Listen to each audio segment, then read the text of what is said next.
we've seen the left's response, which is to basically throw up their hands and pretend that, yeah, those societal institutions that made everything better. And then, though, we should probably model some of that. But, if we don't, it's not really a big deal because moral apathy. And the truth is those institutions were patriarchal and they were heteronormative and they were cisnormative and all the rest of this.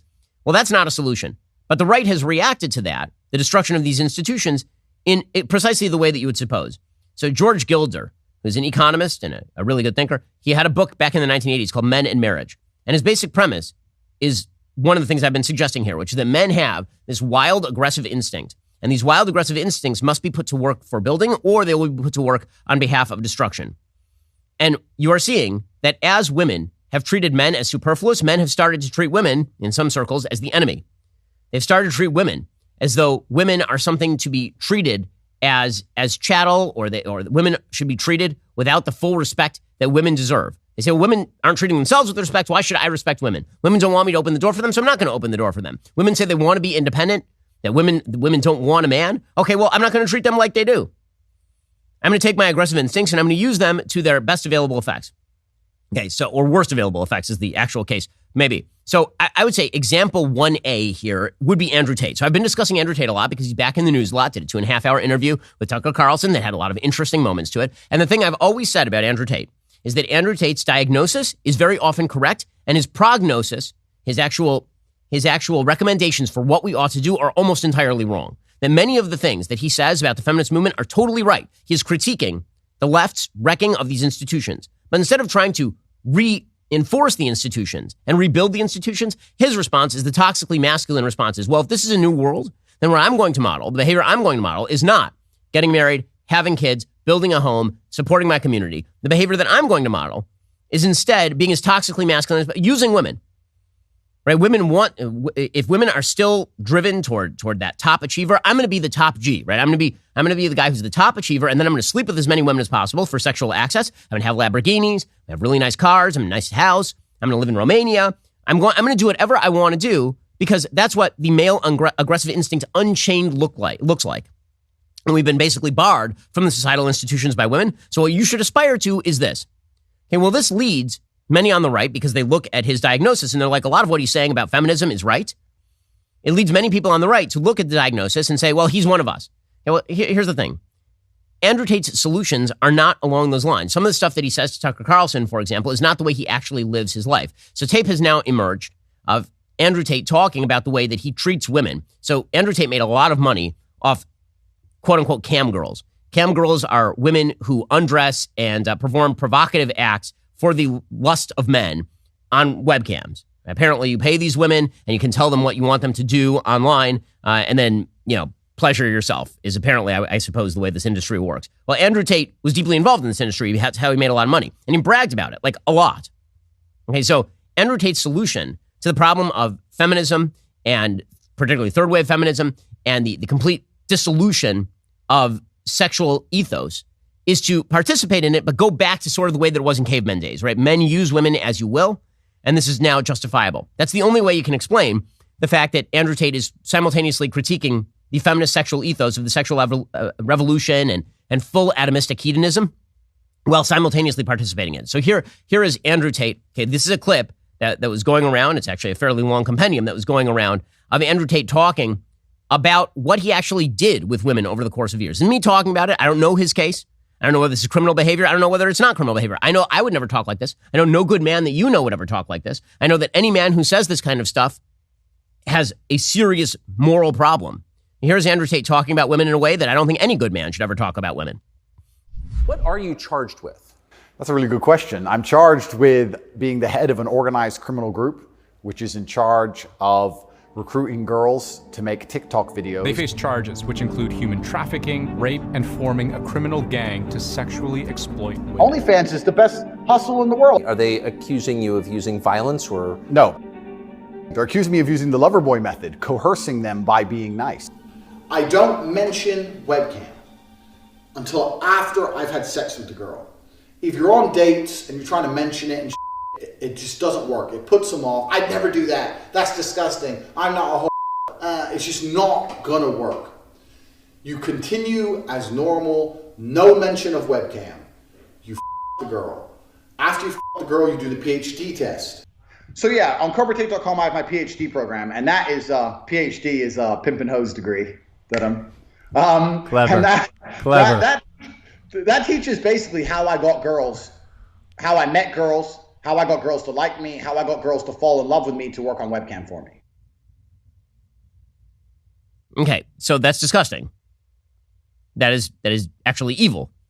And the idea that you seduce a girl, make her fall in love with you, have sex with you, and then get her to pose nude and, perform acts in front of a camera so you can take a piece of her money, a pimping hose degree, that's disgusting. It's also not wildly unpredictable in a culture that has basically liberated men from the institutions that used to bind them to building a society. Again, the response to a society that shuns traditional notions of masculinity is, in fact, toxic masculinity. You can't have one without the other. If men's aggressive instinct was a caged animal, and then you blow up the cage because the cage, you say, was actually not restricting men's aggressive instincts, instead was actually hemming in women, what you end up with is men and women liberated to be the worst of themselves. And this is exactly what you have seen. That's what the Andrew Tate phenomenon largely is. Using the internet without ExpressVPN, it's like not paying attention to that safety demonstration on the flight. Most of the time, almost always, it's totally fine. And then one day you're in the exit row and you realize, I have no idea what I'm supposed to be doing right now. Better to be safe than sorry, which is why I use ExpressVPN. Every time you connect to an unencrypted network in cafes, hotels, or airports, any hacker on that same network can gain access to your personal data, such as your passwords and financial details. It doesn't take much technical knowledge to hack somebody. Just some cheap hardware is necessary. A smart 12-year-old could do it. Your data is valuable. Hackers can make up to $1,000 per person selling personal information on the dark web. ExpressVPN might be the premier sponsor of this show, but it truly is the best VPN on the market. I use it every single day. I use it on all my devices. You should too. Protect yourself by visiting expressvpn.com/Ben right now. Find out how you can get 3 extra months for free. That's expressvpn.com/Ben. Again, expressvpn.com/Ben. Go check them out right now. When you use that address, expressvpn.com/Ben, you can get 3 extra months free of coverage. It's going to protect you. It's going to protect your data. These are all things worth protecting. expressvpn.com/Ben. Everybody knows that the Helix sleep mattress upon which I sleep is basically keeping me alive right now. We have 4 kids and a dog. They wake us up all the time. Helix mattress is what allows us to sleep at night. Helix has harnessed years of extensive mattress expertise to bring their customers a truly elevated sleep experience with their new Helix Elite. The Helix Elite collection includes 6 different mattress models, each tailored for specific sleep positions and firmness preferences. I've had my Helix Sleep mattress for years at this point. It is excellent. It's firm but breathable, which is what I need. I took their Helix Sleep quiz. It matches your body type and sleep preferences to the perfect mattress for you. Why would you buy a mattress made for somebody else? Go to helixsleep.com/Ben, take that 2-minute sleep quiz, find the perfect mattress for your body and sleep type. Your mattress will come right to your doorstep for free. Plus, Helix has a 10-year warranty, and you can try it out for 100 nights risk-free. They'll even pick it up for you if you don't love it, but you will. Helix has over 12,000 5-star reviews. Their financing options and flexible payment plans make it so a great night's sleep is never far away. For a limited time, Helix is offering up to 20% off all mattress orders, plus 2 free pillows for our listeners. It's their best offer yet. Hurry on over to helixsleep.com/Ben. With Helix, better sleep starts right now. I'm not going to pretend that I'm a quote-unquote model man, because I think that would be arrogant. However, I will say that if you are trying to lead a model lifestyle in terms of how you channel your aggressive male instinct, I'm married for 15 years. I have 4 children. I have a nice house. I protect my family. I provide for my family. These are actually things that pretty much everybody can do. You don't have to have an amazingly nice house. You don't have to have like a great car. You too, every man can find a woman. Every man can make a home with a woman. Every man can have children with the woman. Every man can protect those children, defend those children, protect their innocence. Every man can do this, and every man must do this. Not just can, must, should. I'm not apathetic about this, and you shouldn't be either. If you want men to actually have a path towards success, by the way, this actually happens to be true in terms of even income. Married men make more money than non-married men. Why? Because they have something they're committed to. There's a reason now that they're working. Unmarried men tend to be like, I just need enough money so I can pay for, my futon and my Chinese takeout and maybe an occasional movie or whatever it is that you want. But once men settle down, they become more productive members of society. It's just a reality. We should not be apathetic about whether men engage in this institution. That means women, you should help men engage in this institution. Why? Because it's good for you too. It is good for a woman to be a wife. It is good for a woman to be a mother. These are active goods. It is not a matter of societal apathy or moral apathy, whether you become a wife or a mother.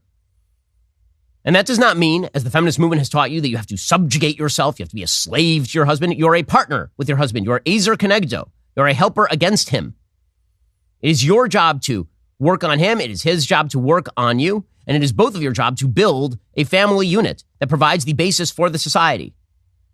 You will be happier. He will be happier. You will find a partner who's actually worth having because he has now committed his entire life and his entire male aggressive instinct toward protecting and defending you.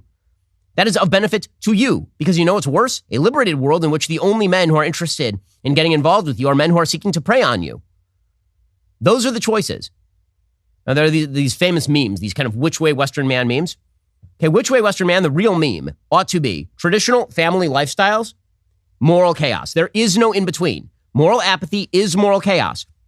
Pretending that whatever individual, whatever floats your boat, divorce parties or being married for 15 years, it's all the same. No, it 100% is not.